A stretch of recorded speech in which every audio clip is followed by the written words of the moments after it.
Okay, So, musta?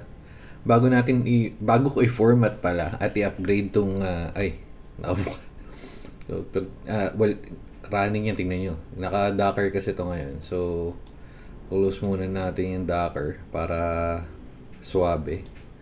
Hindi ko sure nga kung swabe. Pero yan, tatanggalin muna natin yan. Kasi ginagamit natin to as Docker. So, parang Docker server.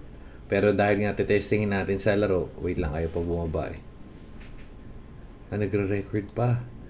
Tapos ang solid pala na ito ginagamit ko pang recording na rin nung sa CCTV, okay. Ayaw pong bumaba. Okay na yan. Okay, so in-upgrade ko na to. Originally nasa 256 siya. Tapos in-upgrade na natin 512. And then 8 gig, in-upgrade na natin ng 16. Yan. Pero naka 266 lang, i-upgrade natin 3200. So, before natin gawin yun, itatry muna tayo maglaro. Well, dapat sana counter kaso hindi ko pala na-download. So, testing natin sa Dota. Oops, wait. Pakita ko lang yung specs. Ano lang naman to eh. Ito nga nabili natin yung 3080 na 3080 na i5 10th gen. Wala lang siyang video card. Pwede naman natin lagyan. Pero, Optiplex 3080. Actually, ito mas madali dito tignan.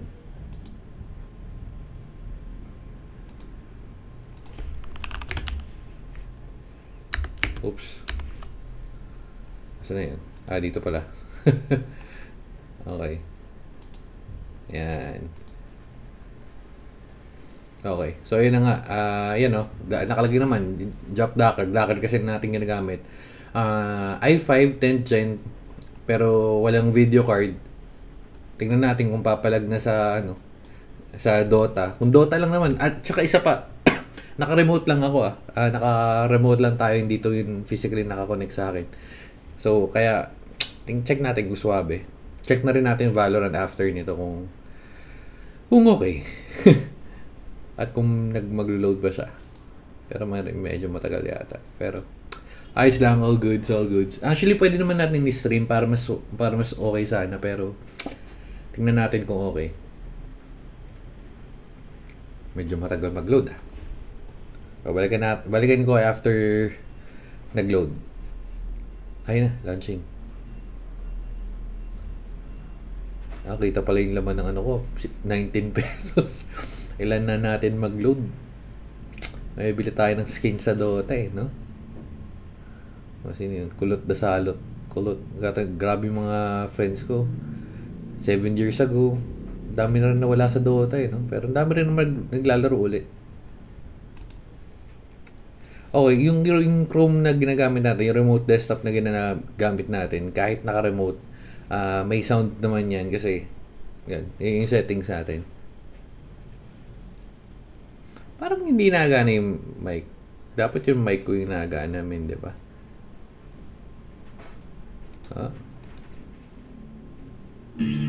Okay. Wait lang, parang hindi okay yung audio natin sabi ni okay lang, naka-default mic. Feeling ko hindi.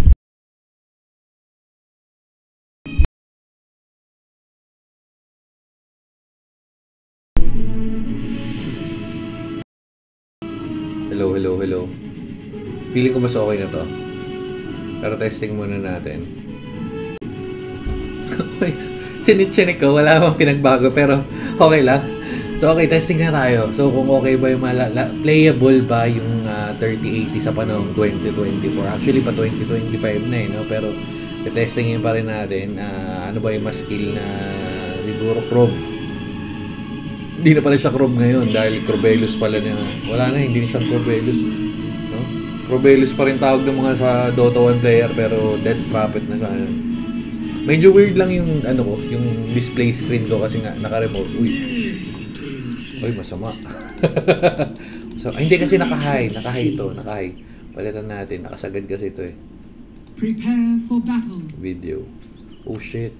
Angat natin ng onte. Try natin pag best look.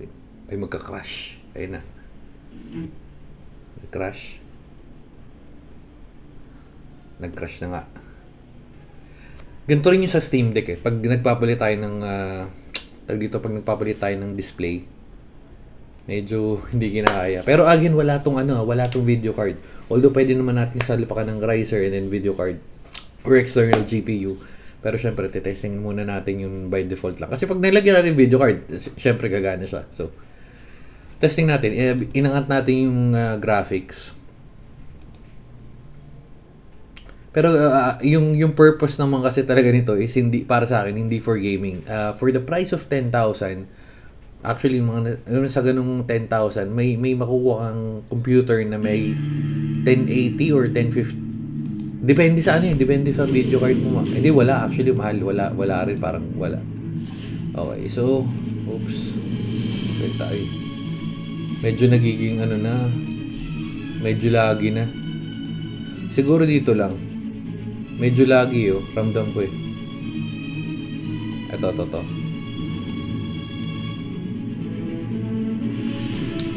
So nag-load naman siya ng mabilis. Una kasi naka-upgrade na siya ng SSD. Originally kasi yung 3080 hard drive pa yun. Oh, pwede. Pero yung FPS natin, 28. Again, kahit naka-remote ako, lalabas pa rin yung original na FPS nito. Kasi dahil rekta naman tayo naglalaro doon. Although naka-remote, medyo mababa, men. Di playable.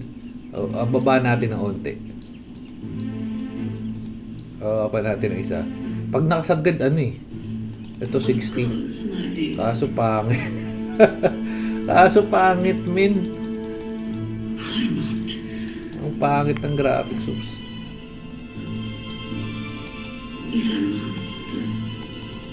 Medyo pangit yung graphics.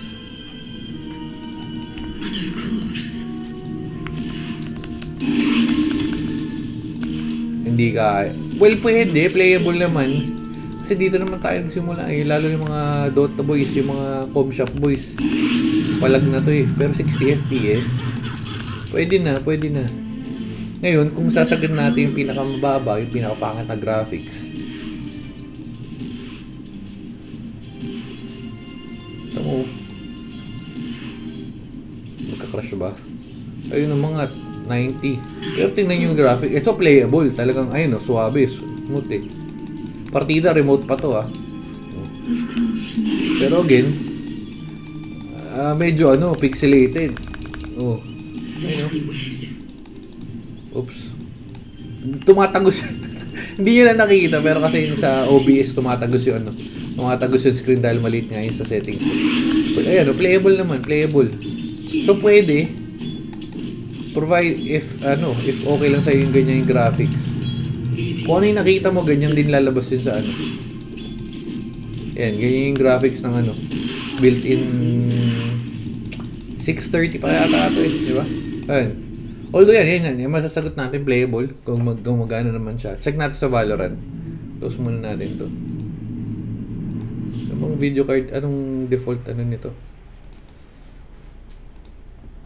Yes. Chipote, may dito. Device, 630 to Intel 630.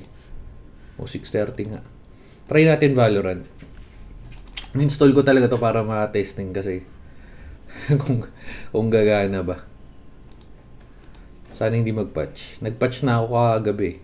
Pero kasi baka mayroong bago.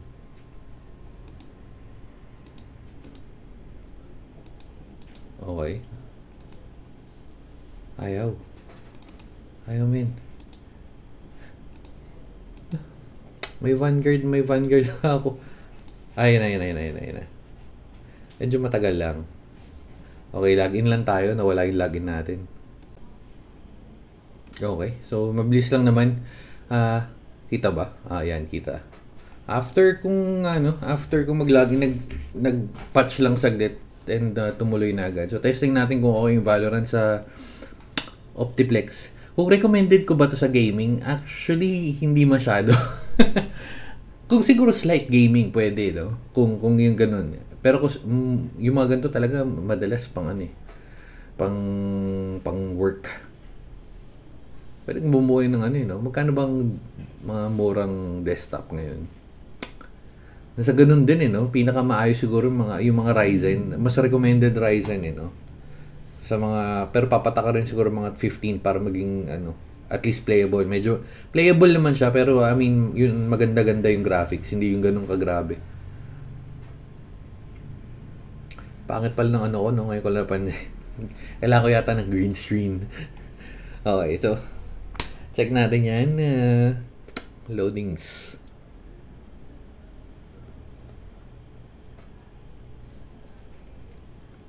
Walang testing tong ano. Yan ba to? Uy, parang swabe.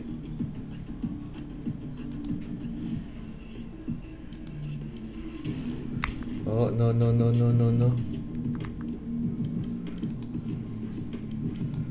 Video natin naka full screen, naka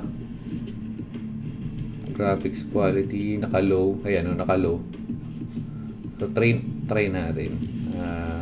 Testing custom game rental. Ano naman testing lang? Testing lang min. Sa may testing dito. Ayun, practice.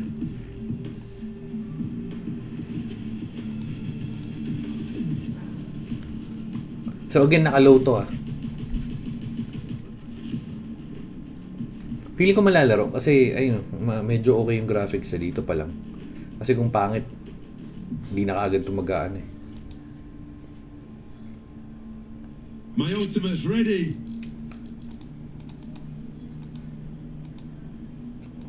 Oh, ayaw mag-click.